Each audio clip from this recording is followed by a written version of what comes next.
Estas dos son las unidades que van a entrar para la segunda parcial, ¿está bien? Ya pueden ver mi pantalla, ¿verdad?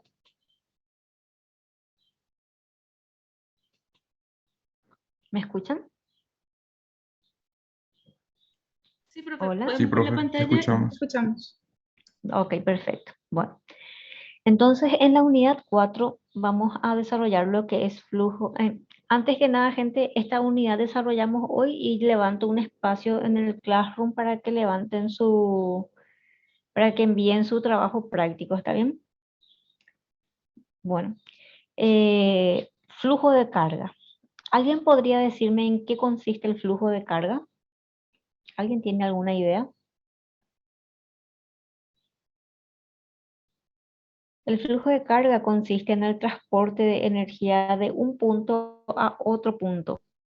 Generalmente esto ocurre entre una subestación generadora a una subestación de distribución a través de una línea de transmisión.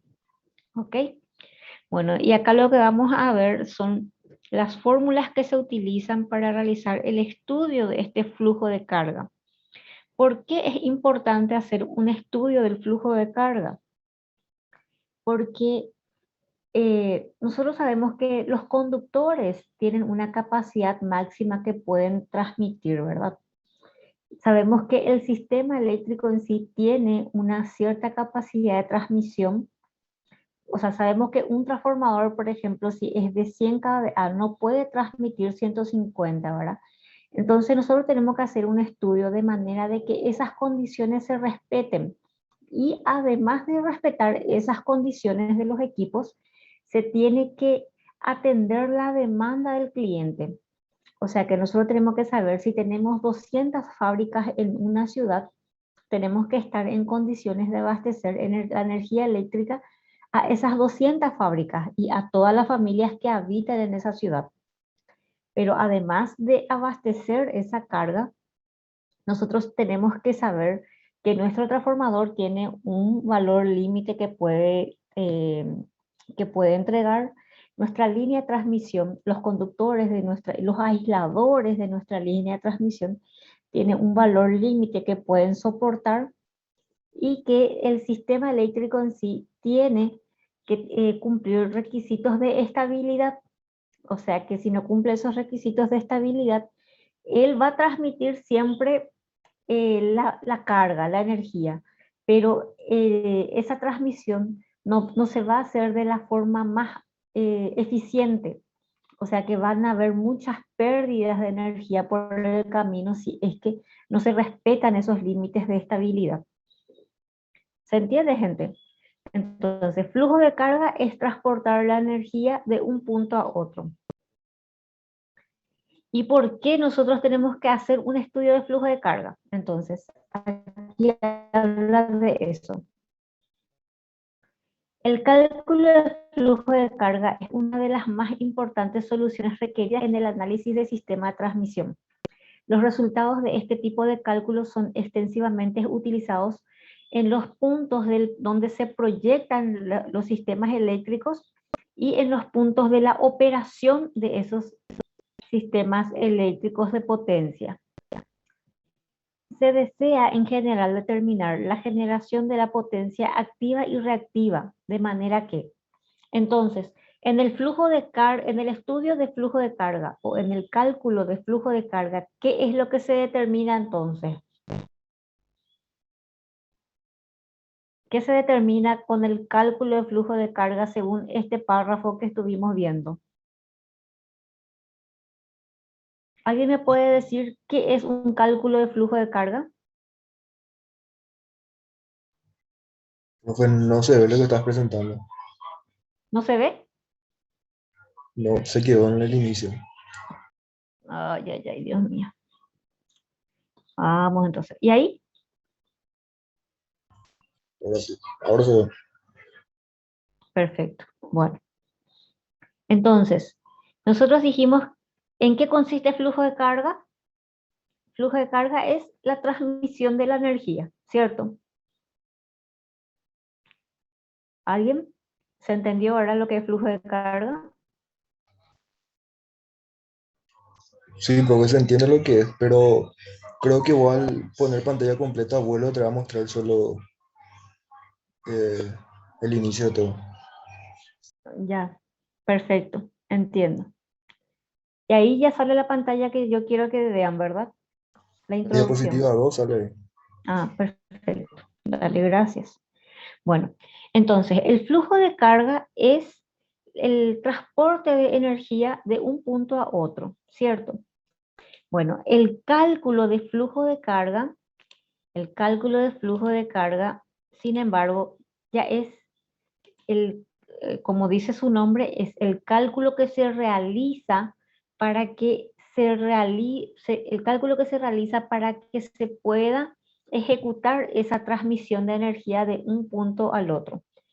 Se calcula la potencia activa y reactiva que se puede transmitir a través de los equipos de ese sistema eléctrico de potencia, de manera que la demanda sea atendida, o sea que si tenemos un grupo de clientes que necesita tanto de potencia activa y tanto de potencia reactiva, entonces esa demanda tiene que ser atendida.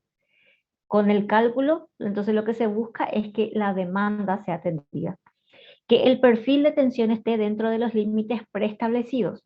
Nosotros sabemos que la ANDE está obligado, en nuestras viviendas, está obligado a entregarnos más menos 10%, 220 voltios para monofásico y más menos 10%, 380 voltios para trifásico. Entonces, eso es un requisito que nosotros tenemos que cumplir en un cálculo de flujo de carga. ¿Por qué eso? Porque los equipos vienen diseñados para ese margen de tensión. Entonces, si es que yo doy menos que eso o más que eso, mis equipos eléctricos, mis electrodomésticos, mis motores, todo lo que yo pueda utilizar en una industria, se pueden quemar, ¿verdad? O sea, pueden sufrir algún tipo de avería. Puede perder aislación, puede entrar en cortocircuito. Entonces, para que eso no ocurra, el, la persona, o sea, el ente que está encargado de distribuir la energía, tiene que abastecer la demanda y además de eso, mantener un perfil de tensión que está en el límite que ellos mismos preestablecieron, que es más o menos 10% de la tensión nominal. Y por último, el cálculo se realiza para que las líneas de transmisión y los equipos operen sin sobrecarga. O sea, así como estuvimos hablando, nosotros dijimos que una línea de transmisión está compuesto por conductores. Nosotros sabemos que cada conductor, por ejemplo, un conductor de 4 milímetros, ¿ustedes saben cuánto es la corriente máxima que puede transmitir un conductor de cobre? Exactamente no, profe, pero un promedio, un 25 amperes. Menos Así de mismo. 20, bro. Sí, hoy en día, ¿verdad? Teniendo en cuenta todas las armónicas y todo eso, se considera un poco menos, ¿verdad? Pero realmente es 25 amperes más o menos según el catálogo del productor, ¿verdad? Del proveedor. Entonces, nosotros sabemos que esos conductores no pueden superar ese amperaje. Entonces, tenemos que hacer, nosotros en baja tensión hacemos un cálculo eh, para la corriente máxima y un cálculo para la caída de tensión. Esos mismos cálculos se tienen que hacer para una línea de transmisión. Solamente que en vez de baja tensión ya se operan con tensiones mayores, ¿verdad? Sabemos también que un transformador no puede abastecer, ¿saben cuánto por ciento a más puede abastecer un transformador por 15 minutos? No, profe. 25% de su valor nominal. O sea, él puede operar a 125% sin sufrir ningún tipo de avería si es que él opera hasta 15 minutos. O sea, que es el tiempo que nosotros tenemos para realizar operaciones en el caso de que nuestra operación sea manual. Pero hoy en día eso para la distribución, para alta tensión, ¿verdad? Para a partir de 66 mil voltios para arriba es todo ya automático, ¿verdad? Con sistema SCADA y todo eso. Pero en el caso de que sea manual, ¿verdad? Es el tiempo que nosotros tenemos para operar nuestro sistema. Entonces, se hacen los cálculos del flujo de carga para que la línea de transmisión y los equipos operen sin sobrecarga. Además de los transformadores, tenemos generadores, tenemos banco de capacitores que se utilizan para que la caída de tensión no sea muy elevada, etcétera, etcétera. Entonces se hacen todos los cálculos para que se cumplan estos tres requisitos. Entonces, esto es tema de examen. El cálculo de flujo de carga se realiza para determinar la potencia activa y reactiva que se desea en cierto punto del sistema eléctrico de potencia, de manera que la demanda sea atendida, el perfil de tensión esté dentro de los límites preestablecidos, las líneas de transmisión y los equipos operen sin sobrecarga. ¿Ok? Bueno, y nosotros vamos a ver esas fórmulas que se utilizan para hacer ese cálculo de flujo de carga. Entonces, para realizar ese estudio de flujo de carga o ese cálculo de flujo de carga en una línea de transmisión y unos transformadores, nosotros tenemos una pequeña ilustración que nos ayuda para poder determinar esas fórmulas que se utilizan. Entonces, si nosotros consideramos una línea de transmisión, que es esta es la línea de transmisión, esta línea que tenemos aquí, está conectando una barra I con una barra J y el circuito equivalente es este, ¿verdad? Entonces, la línea de transmisión está siendo representada por un circuito pi o T equivalente. ¿Cuál de los dos? Circuito Sí, pi. profe. Es un circuito pi equivalente, exactamente. Bueno, entonces la línea de transmisión, cuando se realiza el estudio de flujo de carga, generalmente se representan por circuitos pi equivalentes. ¿Ok? Entonces, tenemos la tensión en el nodo I, la tensión en el nodo J. Esto que está aquí, que no les puedo mostrar muy de cerca, es el ángulo alfa sub I, y aquí es alfa sub J.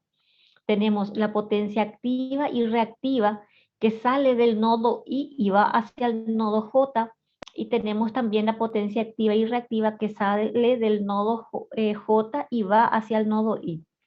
Tenemos la impedancia serie de la línea de transmisión, que es la reactancia serie, perdón, la resistencia serie más la reactancia serie. Y tenemos los dos valores del shunt de la línea de transmisión. ¿Ok? Si nosotros consideramos ese circuito para obtener los valores de las fórmulas que se utilizan para el flujo de carga, debemos antes considerar que los fasores que representan las tensiones nodales son fasores complejos. O sea que la tensión en el nodo I es el módulo con el ángulo, y la tensión en el nodo J es el módulo con el ángulo. Y estos valores de tensiones nosotros sabemos, o sea, son conocidos. Nosotros sabemos que en el nodo se debe entregar 66.000 voltios de tensión, ¿ok? Y generalmente ese punto donde nosotros tomamos la tensión que debemos entregar, consideramos como la referencia. Entonces, si este es 66.000 voltios, el punto donde se debe entregar, este va a ser un ángulo cero, que va a ser su referencia. Y de acuerdo a eso, nosotros podemos obtener el otro ángulo de la otra tensión. La impedancia serie de la línea de transmisión es conocida y es expresada por esta fórmula. La conductancia en paralelo de la línea de transmisión es despreciable, y por lo tanto la admitancia shunt se reduce a la susceptancia capacitiva. O sea que ISH es igual a JBSH. Nosotros hablamos, no sé si el semestre anterior fue que hablamos de la conductancia de una línea de transmisión, ¿recuerdan? ¿O fue este semestre? No, el semestre anterior. Bueno, la potencia aparente SIJ y SJI son consideradas positivas cuando salen de la barra I y J respectivamente. Entonces, SIJ es positivo si sale de I y va hacia J, y SJI es positivo si sale de J y va hacia I. El fasor de la corriente que fluye de la barra I a la barra J va a ser igual a esto. El fasor de la corriente que sale de aquí y viene aquí va a ser igual a esto. La tensión en el nodo I menos la tensión en el nodo J dividido la impedancia serie. Y la correspondiente potencia aparente, la potencia aparente que es igual a P más JQ, es igual a V por la compleja de la corriente. Entonces va a ser igual a la tensión en el nodo I por la corriente que obtuvimos aquí. ¿Ok? Si nosotros hacemos esta distribución, nosotros podemos obtener que la potencia aparente es igual a 1 sobre RIJ menos JXIJ, entre paréntesis BI al cuadrado menos BI BJ por el ángulo, por la diferencia angular entre I y J de las tensiones, ¿verdad? ¿Ok? ¿Por qué es importante esto? Esta es una demostración, yo no les voy a pedir la demostración, pero sí les voy a pedir, más adelante les voy a mostrar la fórmula que es importante, que surge a partir de esta demostración. Esa fórmula demuestra cómo se comporta la potencia activa y la potencia reactiva en una línea de transmisión de acuerdo a este desfasaje angular, que es lo importante. Porque lo que yo les quiero mostrar más adelante es que el flujo de carga se puede controlar si es que nosotros controlamos este desfasaje angular entre las tensiones I y la tensión J. Pero vamos a ver más adelante eso, ¿ok? Denominamos al desfasaje entre los fasores de la tensión, que es alfa I menos alfa J, de los fasores de la tensión en las barras IJ como alfa IJ, que es igual a alfa I menos alfa J, la cual es llamado de ángulo de potencia o apertura de línea de transmisión. ¿Ok? Esto es tema de examen. El desfasaje entre los fasores de tensión en las barras I y barra J se denomina como alfa IJ y es igual a alfa I menos alfa J y es denominado ángulo de potencia o apertura de la línea de transmisión. ¿Ok? Si es que nosotros expandimos la última ecuación, nosotros vamos a tener que SIJ, o sea, viste que nosotros tenemos esto en forma angular, o sea, en forma polar. Y si hacemos en forma rectangular y expandimos esto, esta fórmula se convierte en esto. ¿Por qué le transformamos en el formato rectangular? Porque así nosotros podemos estudiar la potencia activa y la potencia reactiva que se puede transmitir según el cálculo de flujo de carga. ¿Ok?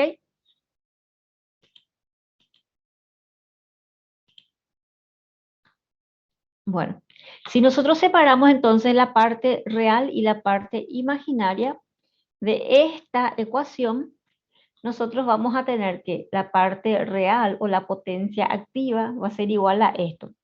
1 sobre RIJ al cuadrado más XIJ al cuadrado, RIJBI al cuadrado menos RIJBI BJ por coseno alfa IJ más XIJBI BJ seno alfa J. Y lo mismo para QIJ, se toma la parte imaginaria.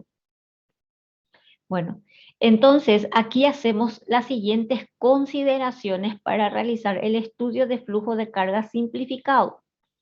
Consideramos que la conductancia Schum de la línea de transmisión es despreciable.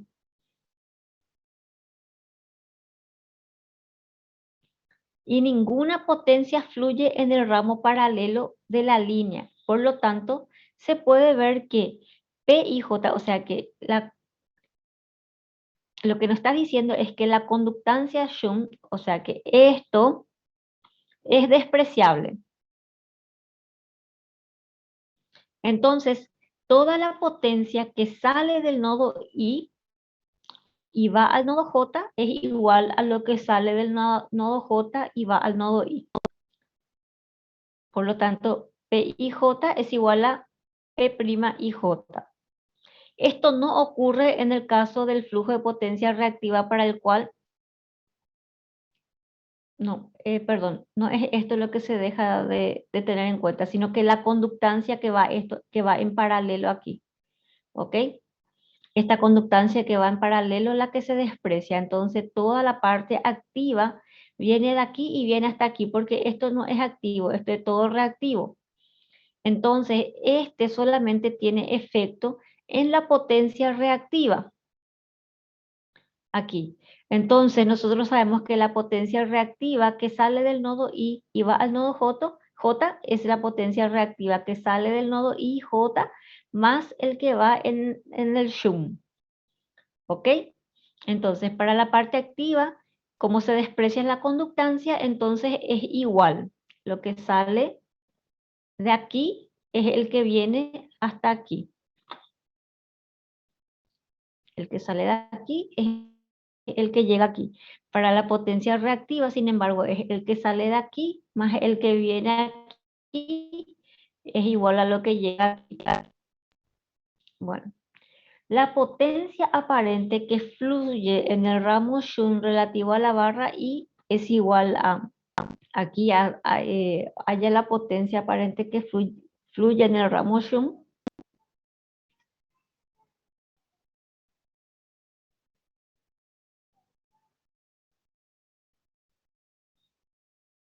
Un segundito.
Bueno, perdón, gente.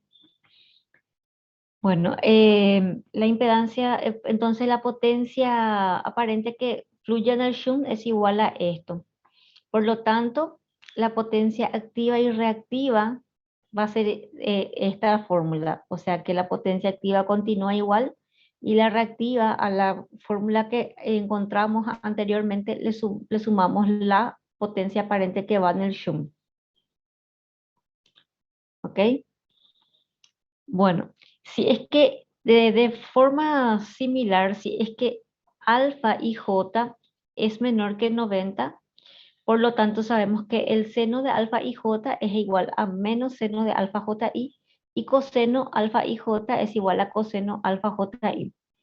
Los flujos de potencia activa y reactiva de la barra j para la barra i son igual a esto.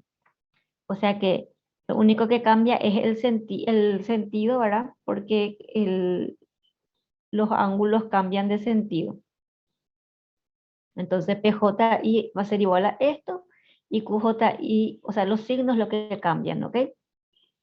Bueno, para obtener la pérdida de potencia activa y reactiva, entonces la pérdida puede ser calculada por esta fórmula, realizando la suma de la potencia que sale de IJ más la potencia que sale de JI. Y lo mismo para QL. La potencia que reactiva que sale de I a J más la que sale de J a I. Entonces, de esta forma, nosotros podemos obtener las pérdidas de potencia activa y reactiva que se dan en esa línea de transmisión. O sea que nosotros podemos obtener sumando esta fórmula, que es la potencia que viene de I a J, con esta fórmula que es la potencia que sale de J a I. Entonces, si nosotros sumamos esos dos, tenemos la pérdida de potencia activa. Y si sumamos esta fórmula, con esta fórmula tenemos la pérdida de potencia de Q. ¿Ok?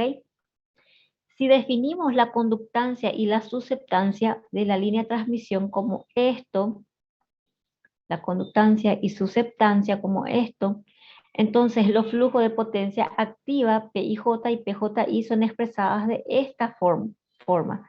Entonces en vez de esto, le ponemos las G sub I y las B y J. Aquí tenemos G, aquí tenemos B. Y si nosotros agarramos y en vez de tener esta fórmula larga, agarramos y sumamos esta fórmula corta, nosotros podemos ver que PIJ más PJI es igual a GIJ por BI menos BJ al cuadrado. ¿Qué significa eso? Que nosotros podemos obtener que la potencia que viene de I a J más la potencia que viene de J y ¿esto qué es? Es la pérdida. Podemos ver que la pérdida es proporcional a la a la conductancia GIJ multiplicada por la diferencia angular al cuadrado. ¿Qué significa eso? Que cuanto mayor es la resistencia de una línea de transmisión, mayor va a ser la pérdida. Cuanto mayor es la diferencia de tensiones en la línea de transmisión, mayor va a ser la pérdida. Cuanto menor es el valor de X, mayor va a ser la pérdida de la potencia activa. ¿Ok? Entonces aquí se puede ver de que la pérdida de la línea de transmisión es directamente proporcional a la conductancia y a la diferencia de tensión elevada al cuadrado. ¿Ok? Si es que hay una diferencia de tensión muy grande, entonces entre la barra I y la barra J, significa que la pérdida es muy elevada, ¿cierto? ¿Se entiende, verdad? Pueden relacionar con la vida real. O sea que si acá tengo 220 voltios y allá en el borde me llega solamente 200 voltios, quiere decir que en ese trayecto hubo muchísima pérdida, por eso hay caída de tensión. Entonces, mientras mayor sea la diferencia de tensiones entre ambos nodos, entonces mayor es la pérdida. Y aquí se puede ver que cuanto mayor es la resistencia, nosotros sabemos que cuanto mayor es la resistencia, mayor es la pérdida. Se puede ver que cuanto mayor es la resistencia, también mayor es la pérdida. ¿Se entiende, verdad, gente? Sí, profe. Bueno, Sí, profe. perfecto. Eso es tema de examen también. Ustedes tienen que... Esta fórmula, por ejemplo, ya es tema de examen, este 19. ¿Ok? Yo les puedo poner la fórmula y ustedes me tienen que explicar qué significa. ¿Ok? ¿Está bien? Está bien, profe. Está bien, profe. Bueno, perfecto. Vayan anotando porque después no ponen en su resumen y se olvidan de estudiar. Bueno, identificando en esta última expresión el término BI menos BJ al cuadrado como la magnitud de la caída de tensión en el elemento serie de la línea de transmisión, la suma de los flujos puede ser reconocida como la pérdida óhmica de la potencia en la línea de transmisión. Tema de examen. Entonces, identificando esta última expresión, el término BI menos BJ al cuadrado como la magnitud de la caída de tensión en el elemento serie de la línea de transmisión, la suma de los flujos puede ser reconocida como la pérdida óhmica de la potencia de la línea de transmisión. De forma semejante tenemos los valores de QIJ y QJI.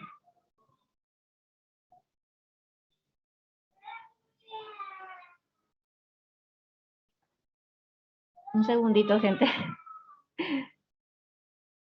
Tranqui, profe, no hay problema.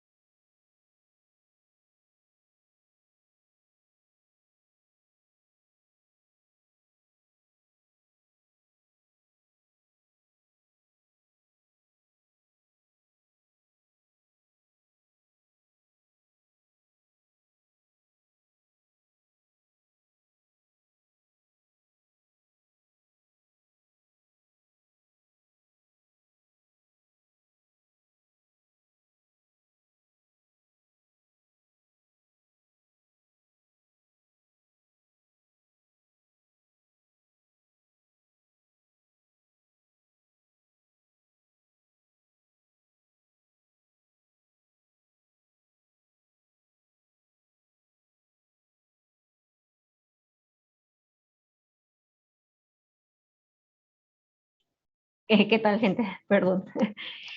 Bueno, de forma semejante para Q y J y QJ y tenemos estas fórmulas, ¿verdad? Y si sustituimos por esos valores que nosotros vimos aquí, que son G y J y B y J, nosotros podemos obtener que Q y J más QJI es igual a BC sobre 2 B1 más B1, BI al cuadrado más BJ al cuadrado menos BIJ por BI menos BJ.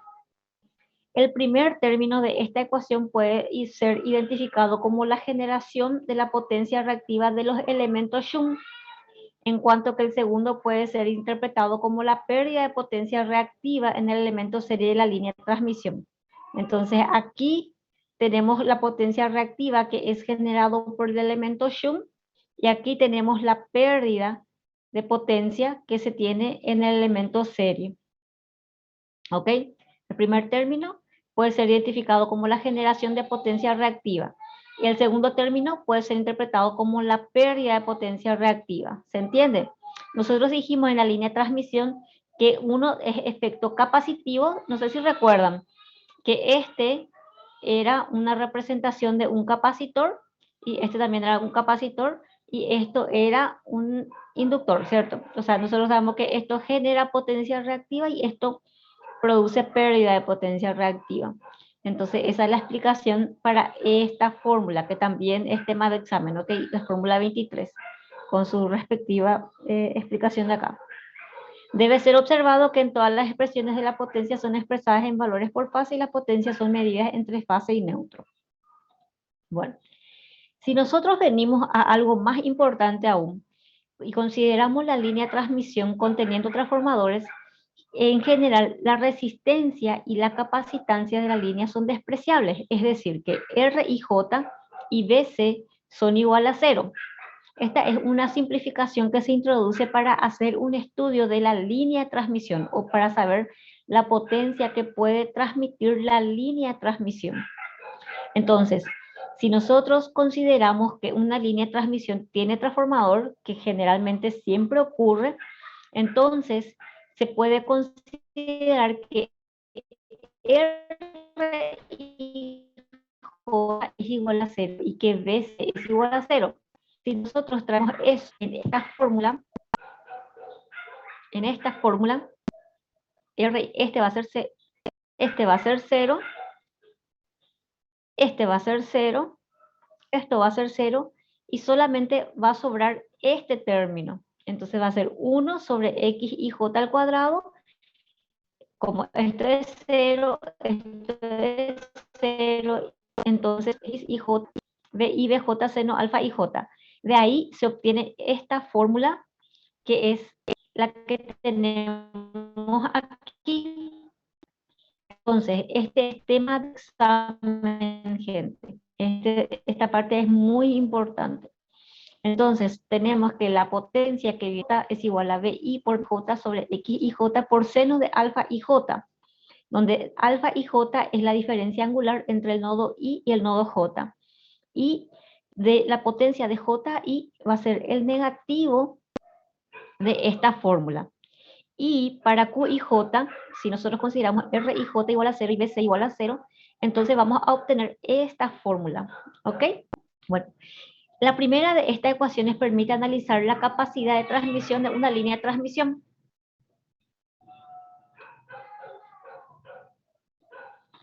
La primera de esta ecuación permite analizar la capacidad de transmisión de una línea de transmisión en términos de flujo de potencia activa, desde el punto de vista del límite de estabilidad estática.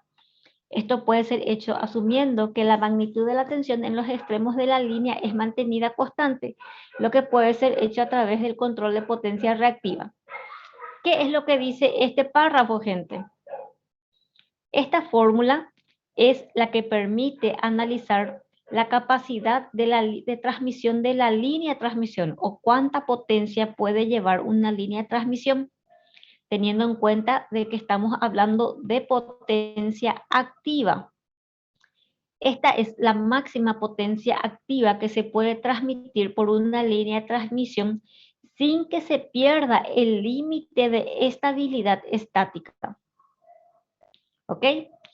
Este cálculo puede ser realizado porque se asume que la tensión en el extremo receptor, o sea que en el extremo de la demanda, en el extremo de la línea, se mantiene constante. Porque nosotros sabemos que en los extremos receptores las tensiones deben permanecer constantes porque son valores que deben ser respetados. Entonces, nosotros sabemos que la potencia máxima que se puede transmitir va a ser cuando el seno de alfa y j sea igual a 1.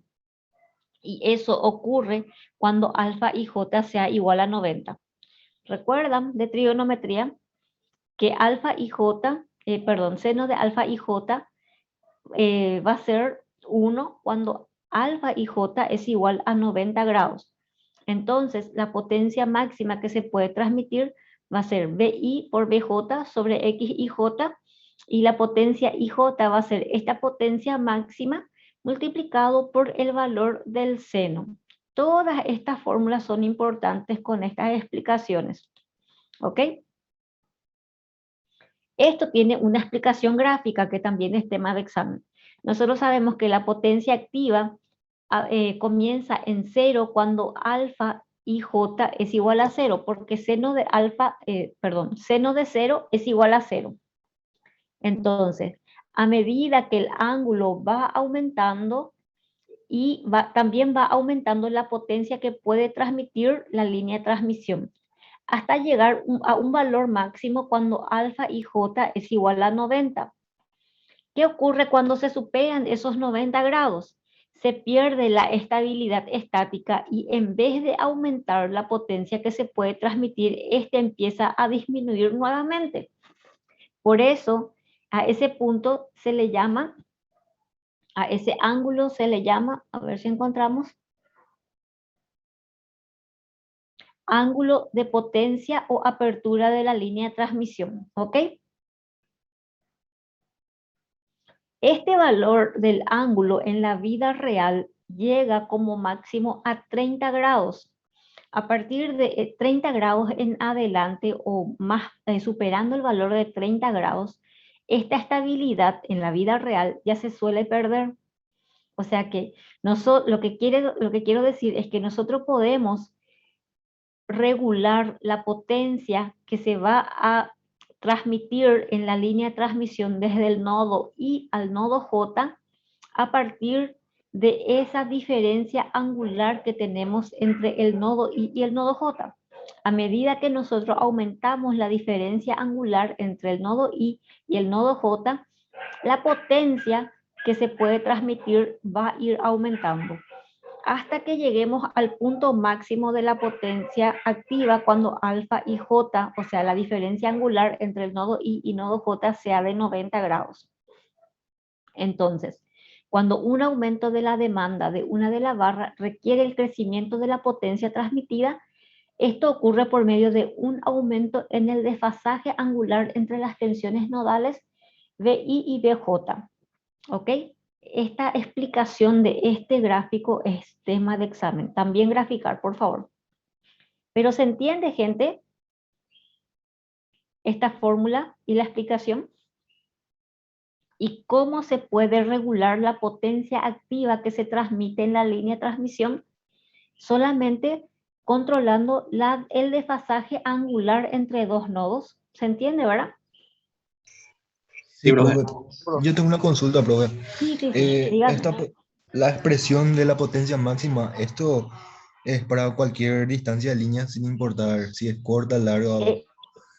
Sí, esto es sin importar si es corta o larga, pero tenemos que tener en cuenta que aquí son introducidas algunas simplificaciones, ¿verdad? Se considera, si nosotros tenemos un sistema computacional que realiza estos cálculos, estos valores no se consideran cero, pero si es que nosotros hacemos un comparativo entre uno utilizando todos estos valores y utilizando los valores igual a cero, se puede notar que la diferencia es muy pequeña. O sea que en la vida real esto prácticamente no afecta en los cálculos. pero él sirve para cualquier línea, para cualquier distancia, para todas las opciones que puedan surgir en un sistema eléctrico de potencia que utilice una línea de transmisión para transportar corriente alterna. ¿Ok? Entonces, si yo le digo a ustedes, ¿cómo yo puedo modificar la potencia activa porque tengo un aumento de demanda en el nodo J? Puedo aumentar mi potencia activa modificando la diferencia angular entre el nodo J y el nodo I. Aumentando esa diferencia angular. ¿Hasta qué punto puedo aumentar? Hasta que esa diferencia angular alfa y J, o sea, alfa J menos alfa I, sea igual a 90 grados. En la vida real, ese ángulo llega hasta 30 grados. ¿Qué pasa si yo supero ese ángulo? Se pierde la estabilidad estática y en vez de aumentar la potencia transmitida, esta potencia disminuye. ¿Ok? ¿Se entendió? Sí, profe. Ok. Hay otra materia para la gente, ustedes están en potencia, sí, hay otra materia que nosotros desarrollábamos con el doctor Arce, en el que nosotros utilizábamos la fórmula completa en un sistema computacional, ¿verdad? Realizábamos en MATLAB y utilizábamos la fórmula reducida y hacíamos el comparativo y se podía distinguir la pequeña diferencia que surgía, pero se podía también determinar de que era ínfimo esa variación. ¿Ok? Espero que ustedes también desarrollen más adelante. Era muy bueno. ¿Ok? Bueno.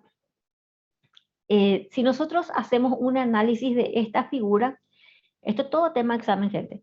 El signo de la potencia activa varía con la mudanza del signo del desfasaje angular. El sentido del flujo de potencia es determinado por el fasor de tensión que está en avance. O sea que si nosotros tenemos IJ, tenemos una potencia activa positiva. Y si tenemos JI, entonces vamos a tener una potencia negativa. El signo de la potencia entonces varía de acuerdo al signo del desfasaje angular. Cuando alfa y J es igual a 90 grados, la potencia que va de I a J es la máxima, lo cual implica que el límite de estabilidad estática se alcanzó. Si se supera ese ángulo, a partir de ese punto la potencia transmitida comienza a decrecer con el aumento del desfasaje angular. El término P máximo BI de J sobre X y J es llamado potencia de escape o capacidad de la línea de transmisión. Este término, el cual representa la potencia máxima que la línea de transmisión puede transmitir sin ultrapasar el límite de estabilidad estática. Y acá fíjense bien, este término puede aumentar con el cuadrado de la magnitud de la tensión de transmisión y disminuir con el aumento de la reactancia de la línea de transmisión. Entonces ustedes pueden ver por qué se utilizan tensiones altas para aumentar la potencia que se transmite. Porque cuanto mayor es esta tensión BI o esta tensión BJ, mayor va a ser la potencia que se puede transmitir. Y cuanto menor es este valor X y J, mayor también es la potencia que se puede transmitir. ¿Se entiende? ¿Se entiende por qué se buscan líneas de transmisión con altas tensiones y bajas impedancias? Para que la potencia sea la máxima. ¿Se entiende, gente? Lo que explica que se desea utilizar alta tensión para línea de transmisión con bajos valores de reactancia serie. ¿Se entiende, gente? Profe, Sí, hablando así en tema de resistencia, como dijiste, sí, vos buscas que la resistencia, o sea, que la impedancia de la línea sea igual a de la carga para que vos tengas una potencia máxima. sí, eso vamos a ver más adelante. Eso también nosotros vimos en la línea de transmisión en el semestre anterior. Pero acá lo que se busca realmente es que la tensión de transmisión, en vez de ser 220 voltios, sea 220.000 voltios, porque ahí se puede aumentar más la potencia que nosotros estamos transmitiendo. Y lo que queremos es disminuir la impedancia de la línea de transmisión, porque si disminuimos la impedancia de la línea de transmisión, entonces también aumentamos la potencia que podemos transmitir. Lo que vos estás diciendo es un caso especial en el que teóricamente, si se cumple eso, no hay ningún tipo de pérdida en la línea de transmisión. ¿Ok? Es un caso especial, un estudio específico que surge a partir de otras cosas. Cuando la potencia, la impedancia de la línea es igual a la impedancia a la carga, se tiene una condición óptima donde las pérdidas son las mínimas posibles. ¿Entendés? Sí, profe. Y cuando se cumple eso de la igualdad, ahí es cuando el ángulo es 90 grados para cada parte, ¿verdad? Así mismo, sí señor, así mismo, sí señor, así mismo. Ese es el punto de equilibrio. Pero nosotros sabemos que en la vida real eso es imposible de llegar. Estos son todos estudios que se hacen tipo haciendo consideraciones, ¿verdad? Simplificaciones. Como les digo, en la vida real el máximo ángulo al que se ha llegado es 30 grados. Por todas las limitaciones que los equipos en sí representan para el sistema. ¿Ok? ¿Alguna pregunta más? ¿No? De mi parte no, profe. Bueno, espectacular. Me encanta cuando preguntan y sí sé la respuesta, ¿verdad? Dale, seguimos. Entonces, la formulación básica para realizar un estudio de flujo de carga, vamos a empezar a hacer esa formulación básica ahora mismo, ¿ok? El flujo de potencia representa una solución de ecuaciones de la red eléctrica. O sea, nosotros sabemos que el flujo de potencia no es solamente un nodo o dos nodos o tres nodos. Generalmente el flujo de potencia representan sistemas donde tenemos infinitos nodos, ¿verdad? 100, 200 nodos. Entonces, cuando nosotros tenemos que hacer ese tipo de estudios, ya tenemos que apelar a sistemas computacionales y todo eso. Y se realizan estudios de ecuaciones que son representadas en forma matricial, ¿verdad? Bueno, vamos a ver más adelante eso. El flujo de potencia representa una solución de ecuaciones de red eléctrica donde las líneas de transmisión son representadas por un circuito pi equivalente y las cargas y generación por una inyección nodal de corriente equivalente. Entonces, la línea de transmisión es un circuito pi equivalente y la carga es una inyección de corriente que es representada por esta fórmula. El problema requiere la solución de un conjunto de ecuaciones, no solamente una ecuación, sino que un conjunto de ecuaciones, y estas ecuaciones son no lineales.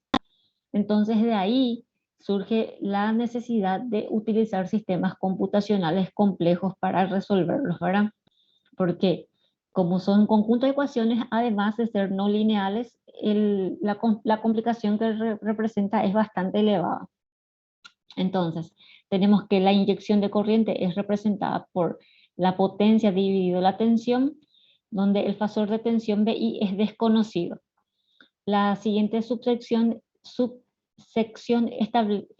establece las ecuaciones no lineales que se utilizan para la solución del flujo de potencia.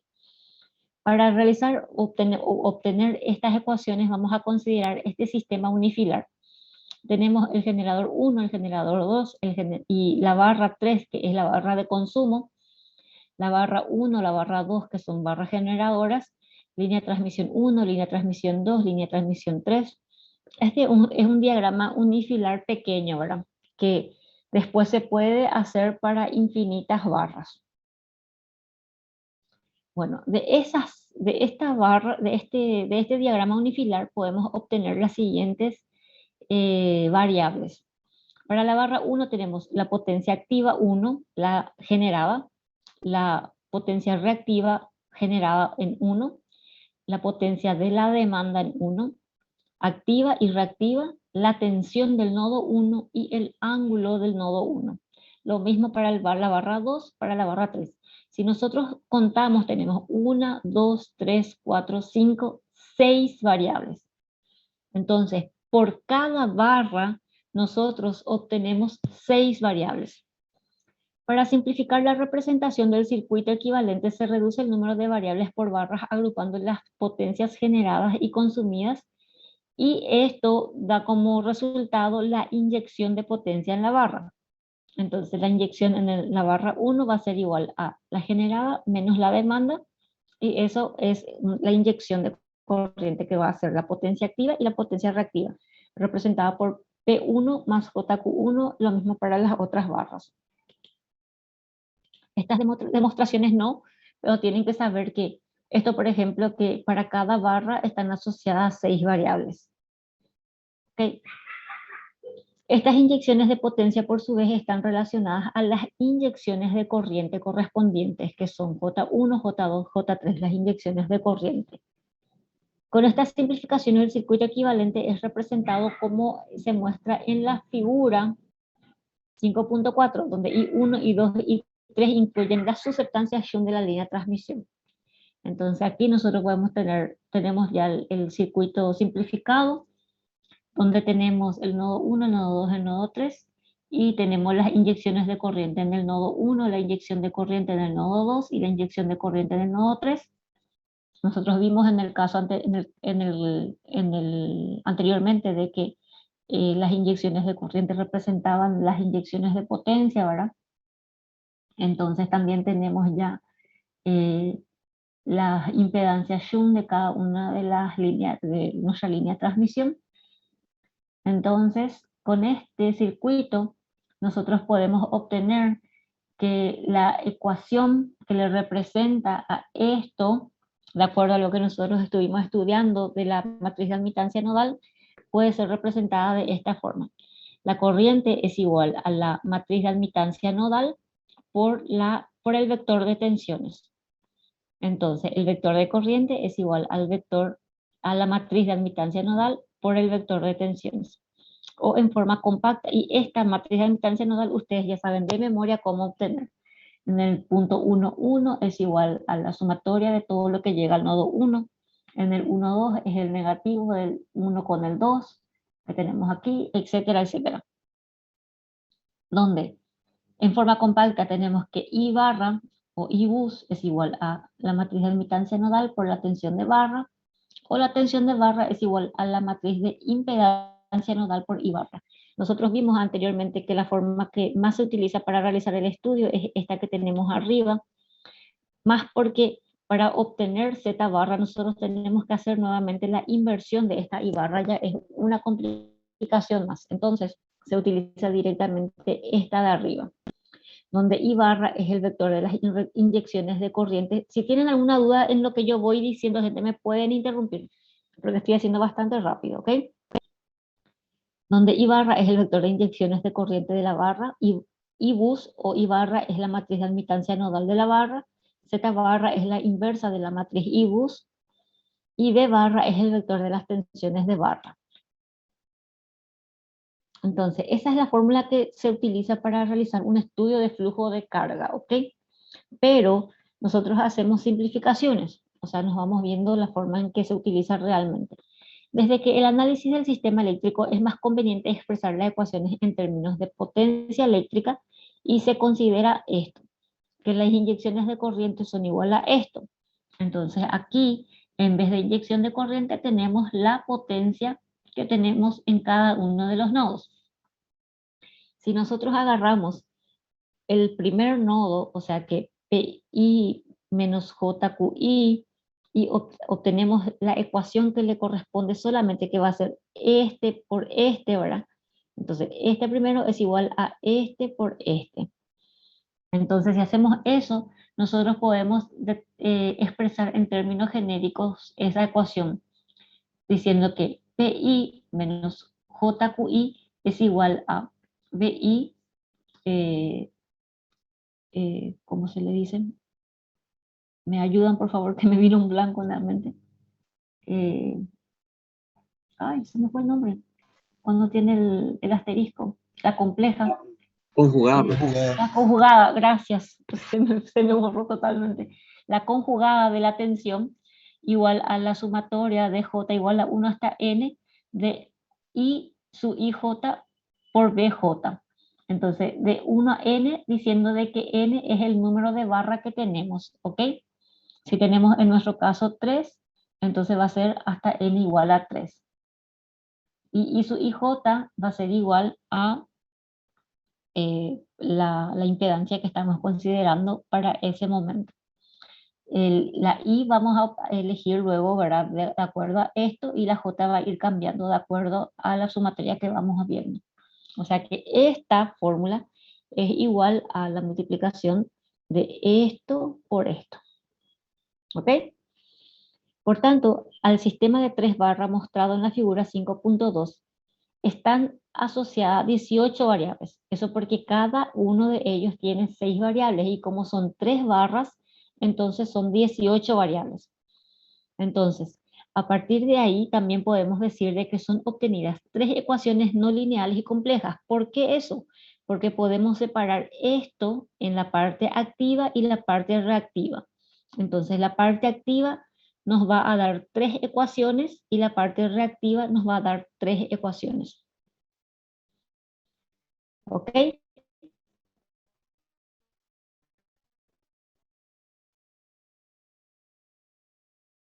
Entonces obtenemos 3 ecuaciones no lineales complejas, las cuales pueden ser descompuestas en 6 ecuaciones.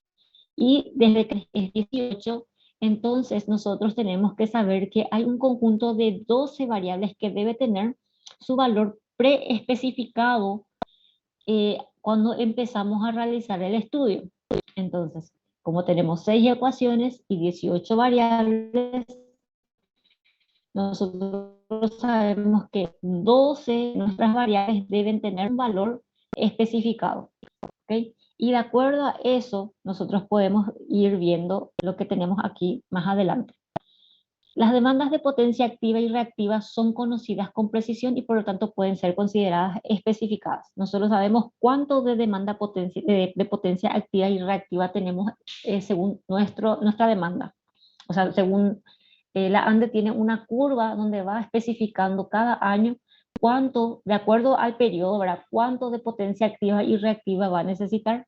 Entonces él ya sabe cuánto es lo que debe abastecer, ¿verdad? Entonces se conoce la potencia activa y reactiva. También sabemos que la magnitud de la tensión que tenemos en el extremo receptor es conocida porque la ANDE está obligado a abastecer a un cierto valor la tensión en ese punto. Entonces, esa barra, en esa barra es una variable que está controlada. A pesar de que las ecuaciones de flujo de potencia son expresadas en términos de diferencias angulares entre los fasores de tensión nodal, se desea en verdad conocer los valores de esos fasores. Y nosotros sabemos que para tener los valores de esos fasores, uno de ellos deben ser considerados la referencia.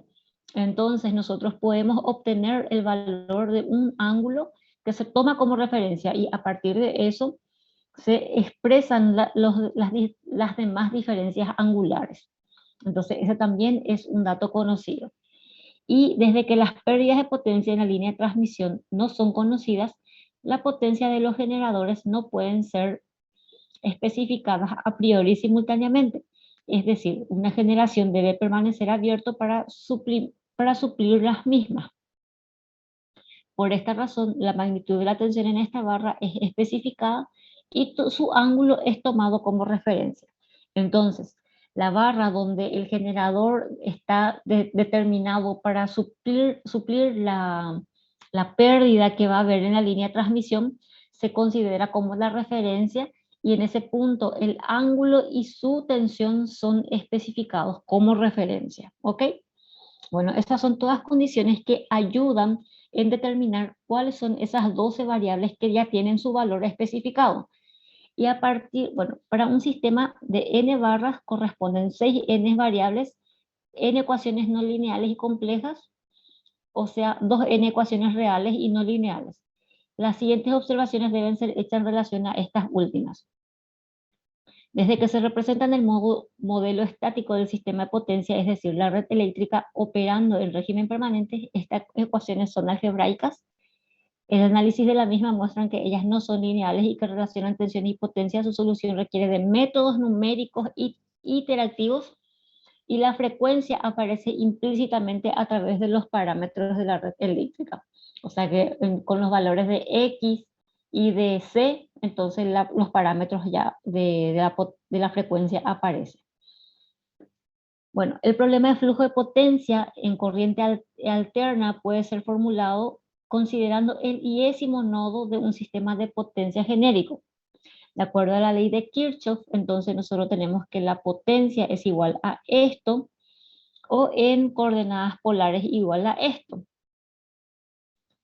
Separando las partes reales e imaginarias de esta última, tenemos que la potencia activa es igual a esto y la potencia reactiva es igual a esto, donde G y B son los elementos de la matriz de admitancia de la barra, o sea que de la I-bus.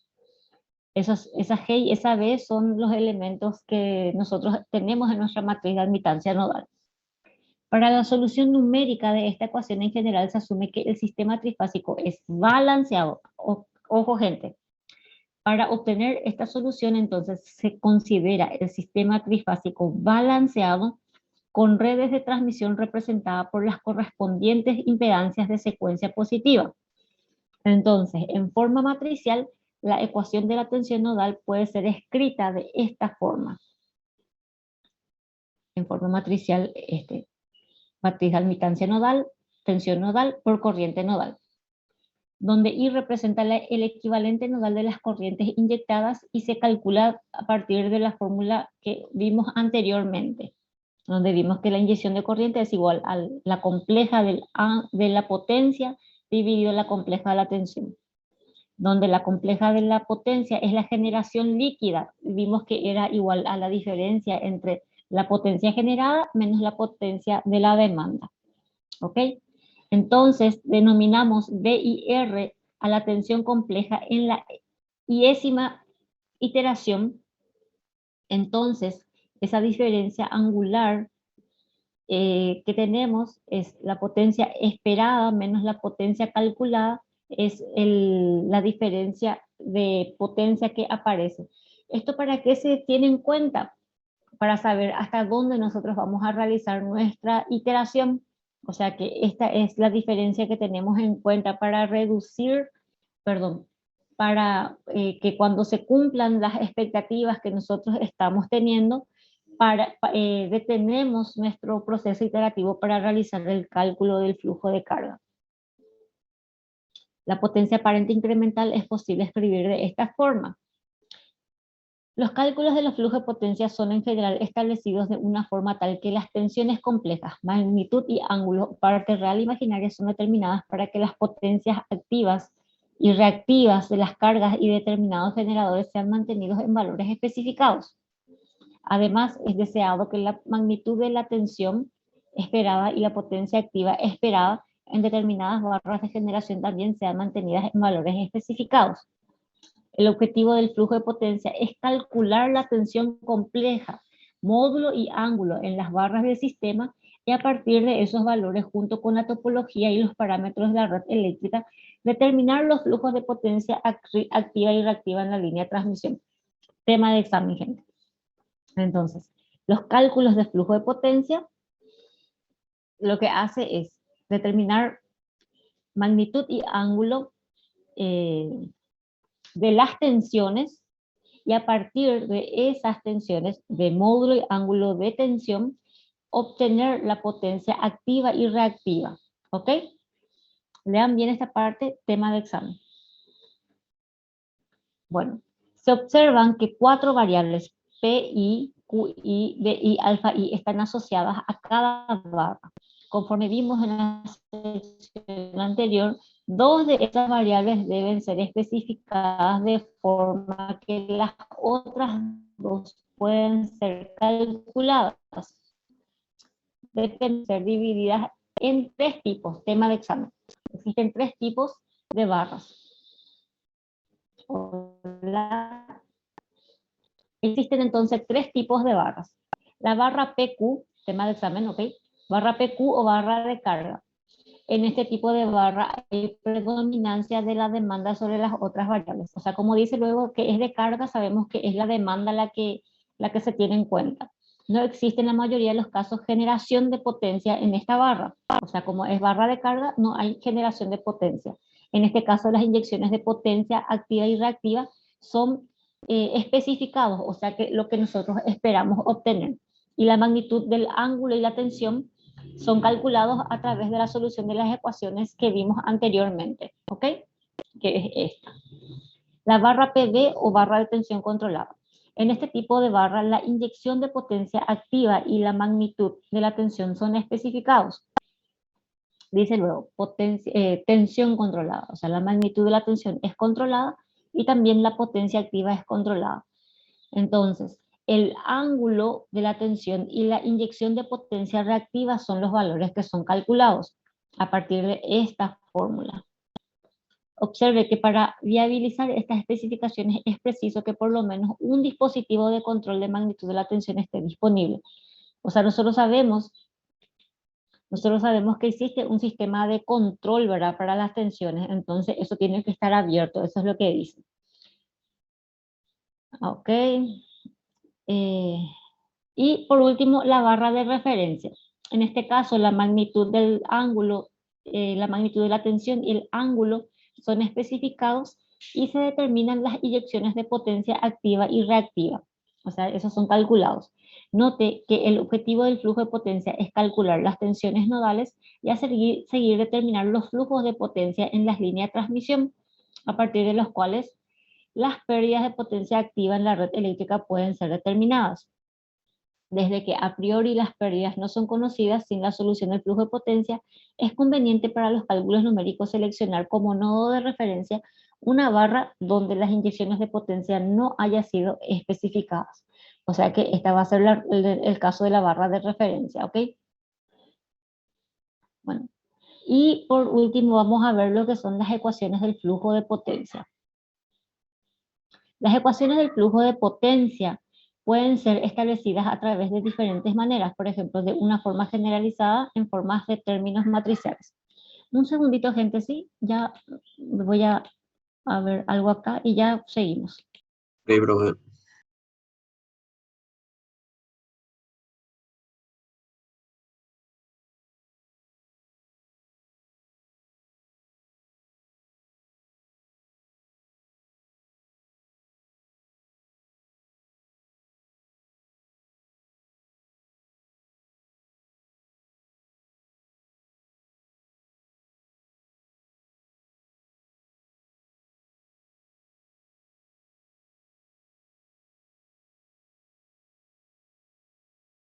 ¿Escuchan? ¿Hola?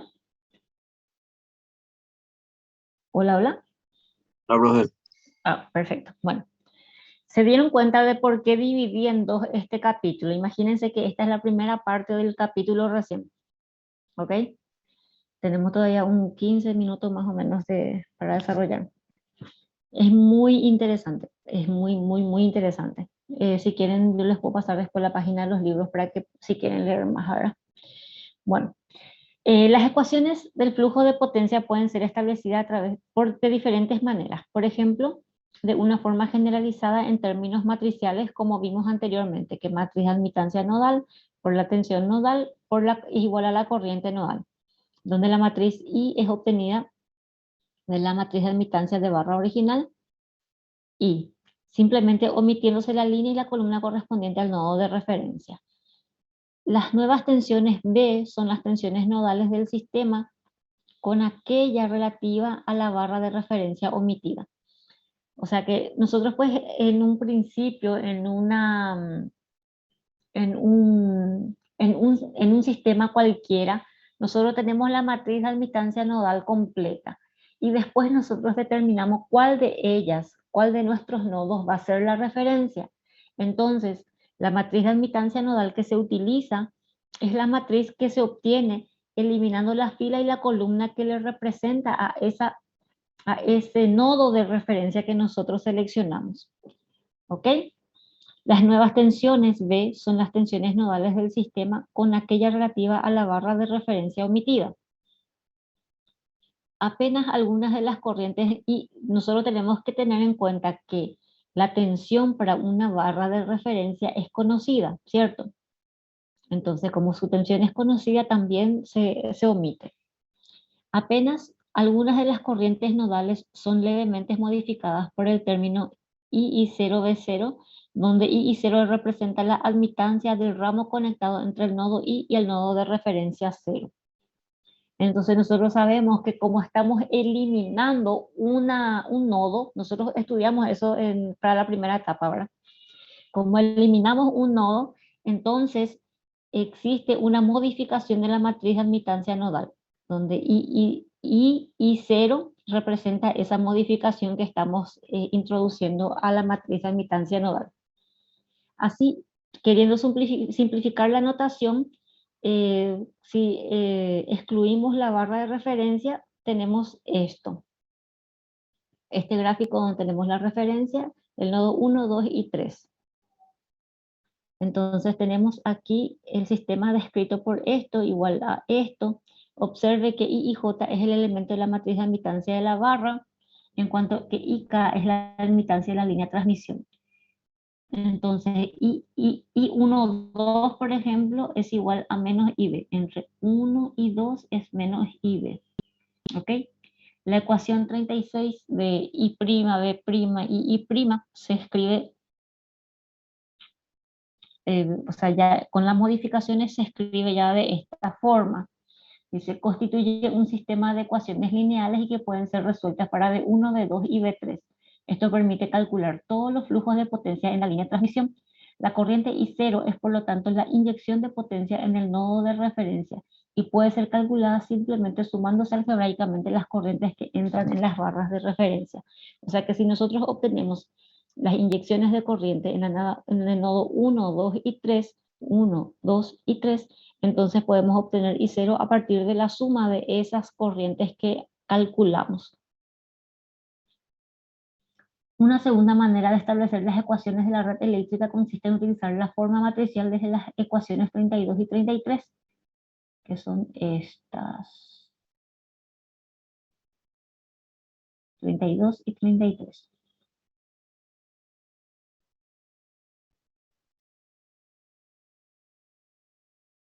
Y se expresan en términos de tensiones y potencia compleja. En este caso, tenemos que la ecuación 32, que era igual a la sumatoria de la admitancia nodal por la tensión nodal igual a la corriente nodal. Hola. Hola. A veces me da que mi internet es inestable y ahí paro nomás para que ustedes no pierdan una parte de mi explicación. Entonces, alfa y J, omega I es el conjunto de barras adyacentes a la barra I, inclusive la barra I. O sea que la sumatoria de omega I de esto, ¿verdad? De la sustitución de la ecuación 33 en la ecuación 37 resulta que la sumatoria de omega I de I y K, BK igual a SI sobre BI, o en forma simplificada, que si sacamos el B, esto es un valor constante, esto, perdón, está dividiendo, pasa multiplicando, entonces es igual a BI por la sumatoria de IK, BK, BC. O sea que estas son distintas formas de expresar las ecuaciones de flujo de potencia. El mismo problema puede ser establecido utilizándose coordenadas polares, o sea, acá tenemos coordenadas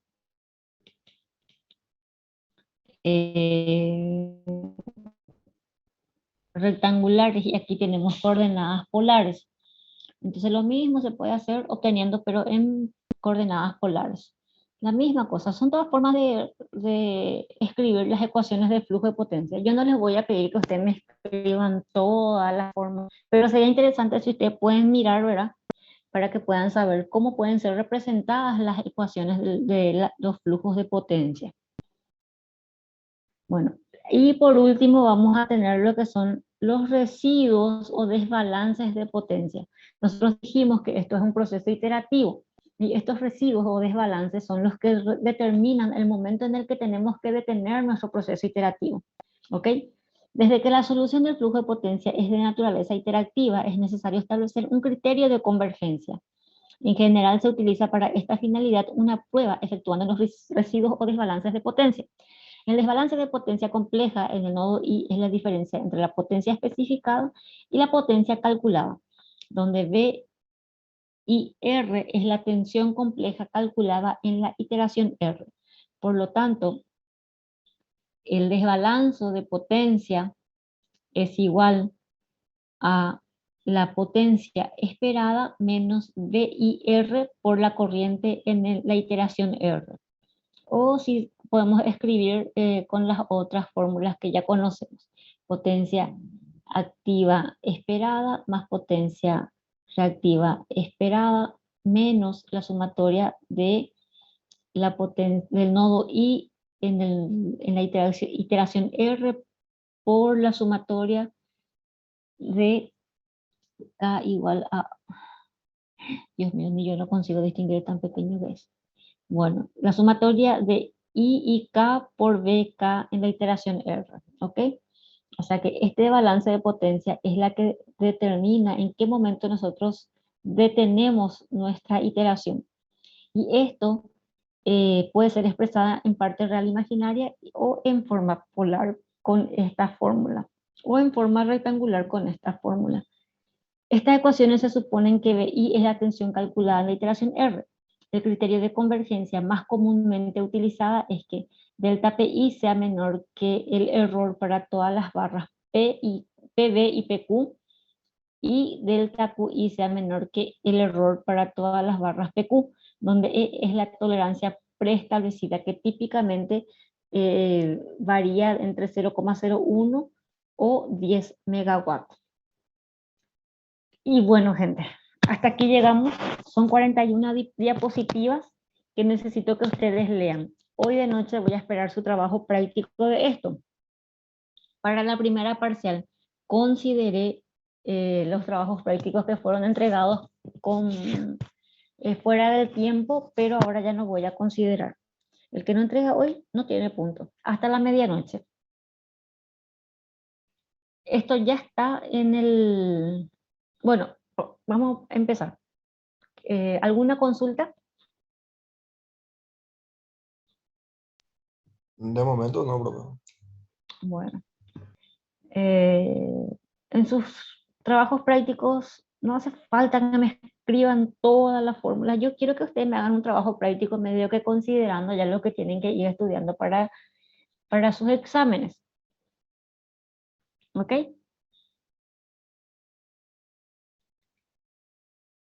Bueno, si no hay más consultas y si es que ya están todos de acuerdo en que hoy hasta la medianoche tienen tiempo para entregar sus trabajos prácticos, entonces nos encontramos la siguiente clase. ¿Qué les parece, gente?